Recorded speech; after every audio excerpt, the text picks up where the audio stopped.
श्रीमद् भागवत के इस पवित्र आयोजन करने के लिए श्री चारभुजा जी की आज्ञा और कृपा यहाँ के समस्त नगरवासियों पर हुई और प्रेरणा ठाकुर जी ने हम तक भेजी।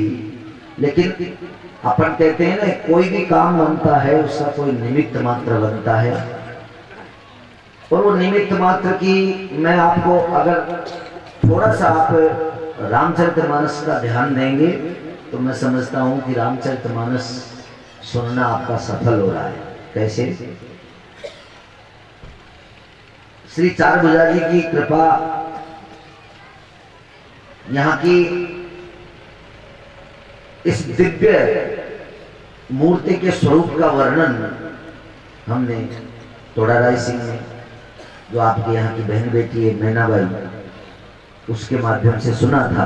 और जब वो कथा चल रही थी तब भी उसके इस बात का दिमाग में। और देखिए, बहु बेटियां केवल मन में विचार सकती है, सोच सकती है, उसने प्रभु से प्रार्थना की होगी। और मैं मानता हूं कि देई में निश्चित रूप से जितनी भी ये बालिकाएं आज मुझे दिखाई दे रही है और जिन्होंने ये सहयोग किया है, मैं तो समझता हूं कि सभी सीता माता का स्वरूप है। क्योंकि यहाँ से जाकर के देई से जो बालिकाएं गई और जा रही है, उन्होंने अपने जन्मभूमि के प्रति बहुत ही सद्भाव और आस्था रखी और उन्होंने इस चीज की प्रेरणा की। उस प्रेरणा के आधार पर हम 1.5-2 साल से इस चीज को टाल रहे थे। अब के इन्होंने नहीं कहा, लेकिन मेरे मन में इस बात का भाव आया।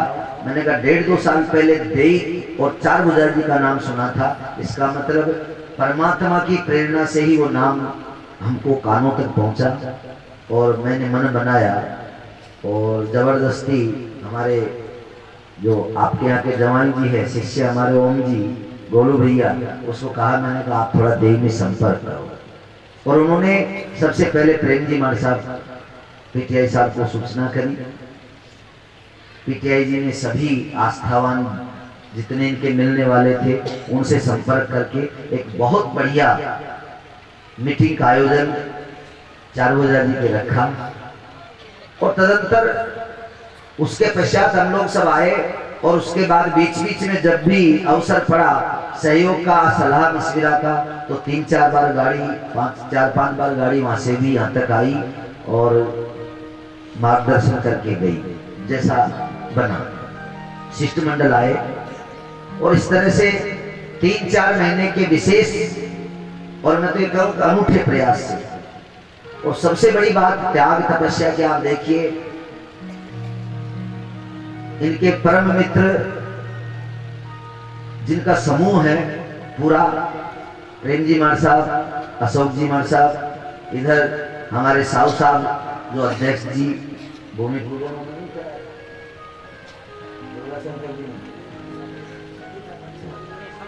सामूहिक पंच थे, लेकिन फिर भी दुर्गा शंकर जी। और 3 महीने की पहले की मीटिंग में जब आमने सामने बैठे थे, वो कहते थे, बोले महाराज हम व्यवस्था सब संभाल लेंगे लेकिन मैं रहूंगा नहीं। और ये आदमी वचन के पक्के निकले, व्यवस्थाएं सारी घटी पर ये पूरे रहे नहीं हैं। आज भी दिन भर गायब नहीं। साहू साहब नाम मेरे को गड़बड़ हो जाता है, इसलिए आप अपने संभाल लिया करो नाम। महाराज किसके लिए कह रहे, साहू साहब बोलो तो समझ जाया करो भाई किसके लिए कह रहे। तो ऐसे इनकी पूरी टीम इस चीज के लिए हुई। और आप जानते हैं कि जब नया नया एकदम इतना बड़ा काम होता है तो सब घबराते हैं। 1-2 बार तो बिल्कुल पूरा कैंसिल हो गया। 5 लोग हाथ उठा के चले गए, बोले नहीं होगा, नहीं पार पड़े, महाराज से फोन कर दे, मना कर दे। लेकिन मेरे तो दृढ़ता थी, मैंने तो सोच रखा था भले ही मुझे मेरे आश्रम की 1 बीघा जमीन बेचनी पड़े, क्योंकि 1 बीघा का भाव है 15 लाख रुपए। 1 बीघा जमीन भले बेचनी पड़े, लेकिन सब नगर के मना भी कर देंगे तो मुझे कथा करनी है। क्योंकि मुझे गांव वालों की तरफ से भी चारभुजा जी ने मुझे बुलाया है और चारभुजा जी की बात कोई नहीं रोक सकता है। क्योंकि आप जानते हो ना, चारभुजा जी जब अपना बंद दरवाजा खोलता है तो बाढ़ आ जाती है व्यवस्थाओं की। मारा चारभुजा सिर मोर, थारा बंद दरवाजा खोल, माखन चोर मिश्री चोर, गलियन गलियन सोर। तो ये आज चारभुजा जी की बहुत बड़ी कृपा हुई, इनकी सारी टीम ने मिलकर के, और सलाह मशवरा ली होगी तो जो थोड़े से कमजोर दिल के थे वो एक बार तो दूर हट गए, रह गए 5-7 जने।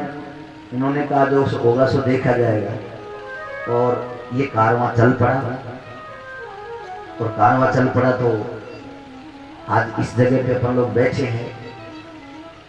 प्रधान के जजमानों की जो इन्होंने इस लाभ को लिया, इसकी भी अलग कहानी है। जो रामस्वरूप जी हैं, कचौरी खा रहे थे बैठे खड़े खड़े स्टैंड में, 2-4 कार्यकर्ता बोले तो चलो बख्तावर जी के चले वहां गए और जजमान बन करके बैठे। कहने का मतलब है सांवरिया सेठ न जाने अपने भक्ति की डोरी से कैसे कैसे लोगों को इसमें बांध करके, और इस आयोजन में उन्होंने अपनी कृपा का दर्शन प्रत्यक्ष रूप से यहाँ दिया। तो मैं इन समस्त जो जुझारू कार्यकर्ता 3-3 महीने से बेचारे लगे हुए हैं, हाथों से जाकर के उन्होंने रसीदें काटी, कलश बांटे, महिलाओं को समझाया, 50 बातें महिलाओं ने भी प्रवचन कर दिए कलश लेने के पहले, उनको भी उन्होंने सुना, सब बातों को सहन करके और धर्म की इस बीड़े को उठाया। मैं इस बात को इसलिए कह रहा हूं कि इतनी बड़ी दृढ़ता इस देह में धर्म के प्रति, शायद इस बात को मैं जीवन भर जब तक हम इस धरती पे रहेंगे नहीं भूलेंगे कि यहाँ के लोगों ने कितनी बड़ी दृढ़ता। और फिर जब हमने इनसे कह दिया, मैंने कहा चिंता मत करो, माताओं से तुम तो अर्ज कर दो, ये अपना काम नहीं, चारभुजा जी का काम है, और चारभुजा जी अपने आप उनके हृदय में घुसेंगे। और आप देखो दिवाली के पहले इनके पास में 500-700 कलश की व्यवस्था थी, इतनी रसीदें कटी थी। दिवाली जो निकली 2 दिन के अंदर अंदर इतने कलशों की व्यवस्था हुई। इसको आप क्या मानते हैं? ये सब चारभुजा जी का चमत्कार है, ये प्रभु की कृपा है, क्योंकि उस समय तो हम भी नहीं आए थे। आप ये समझोगे महाराज की कृपा है, ऐसा कुछ नहीं, ये सब चारभुजा जी की कृपा है। मैं समझता हूँ कि इन हमारे युवा कार्यकर्ताओं में, जैसे ओम जी हैं, ये टोलियां बना करके और सब निकले थे, तो इन कार्यकर्ताओं के अंदर चारभुजा जी प्रवेश कर गए। जैसे गैरू जी की छाया कोई भोपा में आ जाती है ना, तो ये सब भोपा बन करके घूमते रहे, चारभुजा जी इन्हीं में बढ़ते रहे। और सर्दी वर्दी कोई काम की चिंता नहीं कर रहे हैं, हाथों से ही झाड़ू निकाल रहे हैं, हाथों से ही दरिया बिछा रहे हैं। इतना बड़ा त्याग, इतना बड़ा आस्था, इतनी बड़ी श्रद्धा इस नगर के लोगों के हृदय में जो रही, मैं तो कहता हूँ भगवान दिन दूना रात चौगुना यहाँ के नगर के लोगों को आनंद मंगल करे। और जो लोग इसमें भाग नहीं ले सके, अपन सब मिल के प्रार्थना करें कि उनकी इतनी संपत्ति हो जाए, इतनी संपत्ति हो जाए कि वो चौक ही भूल जाए, रोटी पानी उनका खाना पीना आराम हो जाए, इतनी संपत्ति उनको दे रहे भगवान का। लोग बात इस धर्म के काम में मानसिक रूप से, कोई दूर बैठा बैठा भी लगा हुआ था, कोई पास में आकर के लगा। और सबसे बढ़िया जो प्रदर्शन यहाँ के युवाओं का रहा, और आप एक अचंभे की बात ये सोचो, रात्रि को 10,000 आदमियों का जुलूस, और हमारे जवान बहू बेटियां माता बहनें, और ये तो है नहीं सब जगह उजाला था, लेकिन इस गांव में कितनी बड़ी धर्म की, अर्थात साक्षात चारभुजा जी प्रत्येक व्यक्ति में उतरे कि इतने 15 दिन के जुलूस से कितने जुलूस निकले, लेकिन उन जुलूसों में किसी भी प्रकार का कोई ऐसे अप्रिय वारदात अपने लोगों के समक्ष नहीं आई जो निंदनीय हो, जो थूकने योग्य हो, या जो किसी प्रकार से ऐसा हो। इतना युवा जोश, इतना युवा टीम का सारा काम, ये सब हम लोग विचार करें कि ये सब परमात्मा की कृपा है, नहीं तो इतना बड़ा जुलूस रात्रि को निकले। और जो जहां अपनी मस्ती में नाच रहा है, कोई किसी से पूछने वाला नहीं तो आप देखो कोई चौथ के बरवाड़ा के मेला हो या कोई और मेला हो, उसमें मेले में जाकर के ऐसे अंधेरे में नाचने लग जाओ, देखिए फिर क्या होता है, स्थिति बेकाबू हो जाती। तो कहने का मतलब है कि परमात्मा का साक्षात इन्हीं लीलाओं के माध्यम से हमको दर्शन हुआ। और सज्जनों, हमारा तो केवल एक ही दृढ़ता ये रही कि कैसे भी करके हमको, हमारे लिए नहीं, हमारे पेट के भले हम लोग पार्टियां बांध लें, लेकिन हमारा एक ही उद्देश्य है कि प्रभु के प्यारे इस संसार में संत हैं, गंगा मैया है और महाकुंभ का आयोजन है। उस महाकुंभ पे इस नगरी का ये पवित्र शुद्ध और मेहनत की कमाई का ये धान जाकर के वहां लगे और वहां आप लोगों का एक एक जो जितने दिया भगवान उसका 50 गुना करके और आप लोगों को गंगा मैया वहां से पूरे और इतना पूरे कि जैसे गंगा मैया समुद्र को पूरती रहती है ऐसे आपका घर बने समुद्र और गंगा मैया की धार बने लक्ष्मी और वो लक्ष्मी के रूप में आकर के आपके घरों में बढ़ती रहे। यही आशीर्वाद संत समाज की तरफ से यहाँ के प्रत्येक नागरिकों को दिया जाता है। और सबसे बड़ी प्रार्थना में 4 गुजारिश से करता हूँ कि प्रभु यहाँ की माताओं के घर बार में बाल बच्चे और यहाँ के सब लोग सुखी प्रसन्न रहें। एक बात में यहाँ के शिष्टमंडल से बड़े बुजुर्ग लोगों से निवेदन करके जाऊं, यहाँ के इस पानी को आप लोग सरकारी लेबोरेटरी में जांच करवा। प्रत्येक घर में असाध्य बीमारियों से यहाँ के लोग ग्रस्त हैं। तो आप ये मत समझिए कि तुम्हारे घरों में कोई भूत प्रेत घुसे हुए, विशेष ऐसा नहीं होता है। लेकिन मेरा निवेदन है, विशेष निवेदन है, क्योंकि आप लोग राजनेताओं से जुड़े हुए हो, यहाँ के पानी को आप लोग लेबोरेटरी में जांच करवाएं। अगर करवा सकते हो तो ठीक, नहीं तो कुंभ के आने के बाद 5 आदमी यहाँ के चारों तरफ के कुओं बावड़ियों का हैंडपंपों का जहां से आप अधिक पानी पीते हैं उसका सैंपल लेकर के अपने लोग लेबोरेटरी में उसको जांच करवाएंगे। निश्चित रूप से इस पानी में कहीं न कहीं इतनी बारीकी से गड़बड़ी है कि उस पानी को जितने भी पी रहे हैं वो सब गड़बड़ हो जाता है। और बीमारियों का धीरे धीरे, जिसको कहते हैं अपन धीरे धीरे बीमारी का घर करे, तो इस पानी की थोड़ी जांच करवा ले। मेरी व्यक्तिगत शंका है, मैं दावे से नहीं कह रहा हूँ। और इस चीज को, और देखिए सुझाव जो होता है ना वो डिसीजन नहीं होता है, इसलिए मेरा तो सुझाव है। अगर आपको ये लग रहा है कि नहीं महाराज हमारे तो बढ़िया है, तो मेरे शब्द मुझे वापस दे देना। और अगर आपको लगे कि इसमें महाराज कह रहे हैं तो इसको करवा लिया जाए, कुछ लगता तो है नहीं, नेताओं का फोन कराओगे, फटाफट लेबोरेटरी में जांच हो जाएगा, उसका रिजल्ट आ जाएगा। और गड़बड़ी होगी तो सरकार से आप मांग कीजिए कि यहाँ कोई अलग से व्यवस्था लाइन की बिछा करके पानी की व्यवस्था करें, ताकि यहाँ के लोगों का स्वास्थ्य ठीक रहे, यहाँ के जाकर के बुद्धि और यहाँ का मस्तिष्क ये सब चीजें बहुत अच्छी रहे। इसलिए मेरा ये सुझाव है, और ये सुझाव आप लोगों को अच्छा लगे तो मान लेना, नहीं अच्छा लगे तो मेरा दबाव नहीं है, न मैं कोई कमी निकाल रहा हूँ।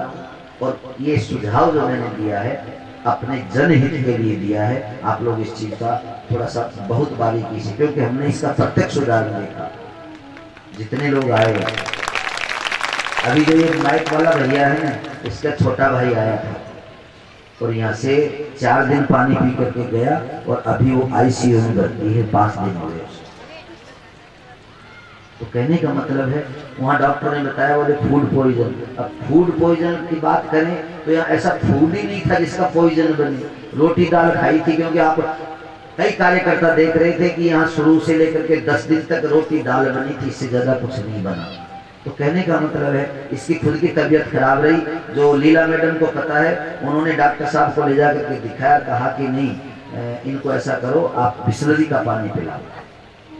और जब से बिस्लरी का पानी पीने लगे हैं तब से ये माइक चला रहा है। और उधर ऐसी दबाव है, लेकिन उतने संकट को सहन करके भी इसने यहाँ के कार्यक्रम को बराबर ध्यान दे करके, तो मैं माइक वाले भैया को भी धन्यवाद देता हूँ, नगर की तरफ से इसको धन्यवाद देता हूँ कि आपने बहुत बड़े इस संकट को, अभी वर्तमान में भी चल रहा है, उस संकट को सहन करके और आप लोगों ने इस कार्यक्रम को पूरा किया। और साथ ही में साजिंदा हमारे जो ऑर्गन मास्टर हैं पंडित रामेश्वर जी, उज्जैन निवासी, इनको बहुत बहुत धन्यवाद। 5 वर्षों से लगातार ये हमारे साथ में सेवा दे रहे हैं। भाई पंडित जी ढोलक वाले, और जो ये ऑक्टोपैड बजाते हैं, सन 2000 में जब इनके गांव में कथा हुई थी तब ये छोटा सा कार्यकर्ता था आपकी तरह, और प्रसाद बांटना, थालियां उठाना, धरना, ऐसे काम करता धीरे धीरे, और इसने ये गुण सीखे और वैसे अभी बहुत अच्छा कारीगर बन गया।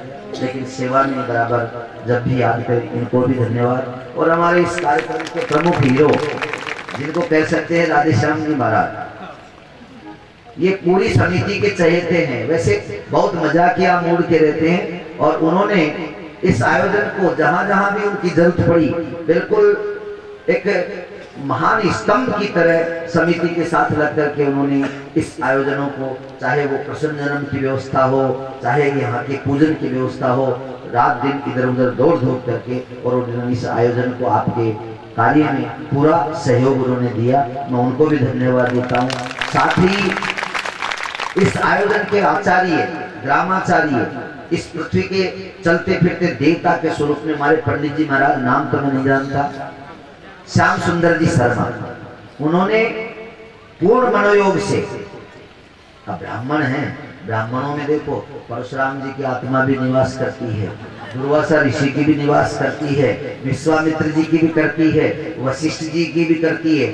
कोई एक व्यवस्था से ब्राह्मण थोड़ी बनता है। ब्राह्मणों में वेदांत, श्रुति, स्मृति, पुराणोक्त, ये सारी चीजें एक साथ समाई रहती है। अब कौन सा मंत्र कितना ऊंचा बोल जावे, कौन सा मंत्र कब नीचे बोल जावे, या कब क्रोध आ जावे, कब दोनों आशीर्वाद के उठ जावे, तो ऐसे हमारे आचार्य श्री, मैं उनका कोई अवगुण वर्णन नहीं कर रहा हूँ, यानी वो खिलौने थे पूरी समिति के लिए। वो थोड़ा सा गुस्सा होते, समिति वाले चुपचाप बैठ जाते, बोले नहीं, और फिर वो महसूस करते कि वास्तव में इन चीज की कमी रही है, इसलिए महाराज को गुस्सा आया है। तो कहने का मतलब है हंसते खेलते, और होना भी चाहिए।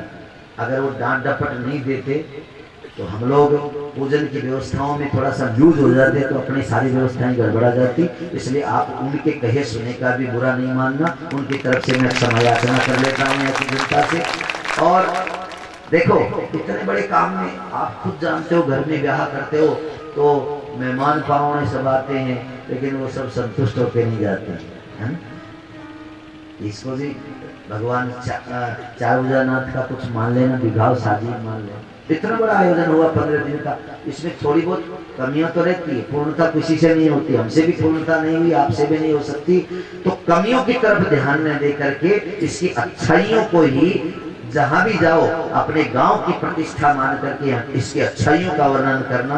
यहाँ जो तुम्हें कमियां दिखाई दी कि समय से प्रसाद नहीं मिला, या बैठने को व्यवस्था नहीं मिली, या बिछायत नहीं मिली, या और कोई व्यवस्थाएं नहीं मिली, ऐसी व्यवस्थाओं की छोटी बात मोटी बातों का ध्यान मत देना। और एक बात का ये जरूर है, जो महान आदमी होता है ना, बड़ा आदमी, तो जैसे समुद्र में पत्थर और लकड़ी, अन्य कितनी चीजें हो, सब डाल दो, सब समुद्र अपने पेट में रख लेता है, उसको ऊपर बाहर नहीं फेंकता है। ऐसे ही तुम्हारा मन और तुम्हारा हृदय समुद्र बनना चाहिए। उस समुद्र में हजारों प्रकार की कोई गलतियां हो तो वो भी उसमें दब जानी चाहिए। और आज के बाद, यानी कल के बाद, सिर्फ जो आनंद का विषय है और जो परमानंद की बातें हैं, उन बातों के अलावा नुक्ताचीनी वाली बातें नहीं होनी चाहिए। क्योंकि अगर आज अपना हिंदू धर्म कमजोर क्यों है? कमजोर इसलिए है, आज ईसाई धर्म को देखिए, ईसाई धर्म में भी गड़बड़ियां खूब होती है, लेकिन कभी किसी अखबार में नहीं छपती, कभी उसकी बैड न्यूज नहीं आती। कारण उनका हृदय समुद्र के समान उन्होंने बना रखा है। और अपने लोगों में क्या गड़बड़ है? अपनी कमी को आप और दूसरे नहीं कहेंगे, अपने जाकर के कहेंगे कहाँ, होटल के ऊपर या नाई की दुकान पर, वहां बैठ करके कहेंगे अरे इन्होंने तो ऐसा किया ही नहीं। जैसे मैंने एक दिन कहा था आपसे, बोले कलश यात्रा तो निकाल दी, मालपुए बनाए ही नहीं। अब बताओ, ये कोई मुसलमान थोड़ी कहने आए थे, ये सब अपने ही लोग कहने वाले थे, और अच्छे अच्छे वरिष्ठ लोग। तो ऐसी बातों को करने से कोई मतलब नहीं निकलता है। उन्होंने कहा कि अब भीड़ इकट्ठी नहीं हो पाएगी। अरे भीड़ क्या इकट्ठी नहीं हो पाएगी? 4 भुजा जी का काम है।